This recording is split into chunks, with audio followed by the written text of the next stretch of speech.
তো আজকে তো তাকদাতে আমাদের সেকেন্ড দিন। আমরা গেছিলাম টি গার্ডেন ঘুরতে। তো ঘুরে এসে আমরা চেঞ্জও করিনি, সোজা খেতে বসে গেছি কারণ প্রচুর খিদা পেয়েছে। তো আজকে সেকেন্ড দিনে রয়েছে আলু ভাজা, মুসুরির ডাল, এগ কারি, আলু দিয়ে এগ কারি। আর এটা কিসের যে শাক, আমি বুঝতে পারছি না কিসের শাক। তো আর স্যালাড। তো এই সেম খাবার কিন্তু আমাদের গতকালও দিয়েছিল দুপুরে। আগের ভিডিওতে তোমরা দেখতে পাবে গতকালও দিয়েছিল দুপুরে। আর এই যে এগুলোতে সেম জিনিসই আছে।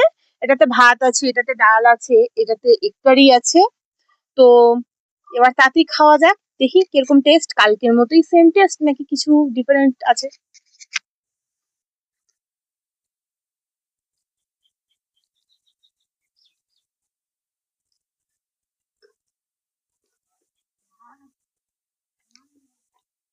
হুম, কালকের থেকে আজকের ডালটা একটু বেটার।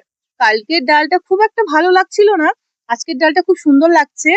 আর এই খোলা পাহাড়ে বসে, খোলা আকাশের তলায় বসে খেতে এত ভালো লাগে, মানে বোঝানোর মতো না। আর যে আমার ভিউটা দেখতে পাচ্ছ, মানে আমি কোন এই ভিউটা কোটি টাকা দিয়েও কিন্তু কেনা যাবে না। এই যে এই ভিউটা যেখানে আমি বসে এখন খাচ্ছি, এইখানে বসে খাওয়া মনে হচ্ছে মানে সব স্বর্গে বসে আছি আমি, এত ভালো লাগছে। খাওয়ার স্বাদ আরো দ্বিগুণ বাড়িয়ে দিয়েছে। যদি রান্না কখনো খারাপও হয় তখন এখানে বসে খেতে হবে, তাহলে আরো সুন্দর লাগবে। আর এরকম টেস্টি রান্না খেতে হলে, এরকম বসে খেতে হলে তোমাদের কিন্তু অবশ্যই তাকদায় আসতে হবে। তো আমি তাহলে ফটাফট খেয়ে নিই, তোমাদের সাথে দেখা হচ্ছে আবার সন্ধ্যাবেলা।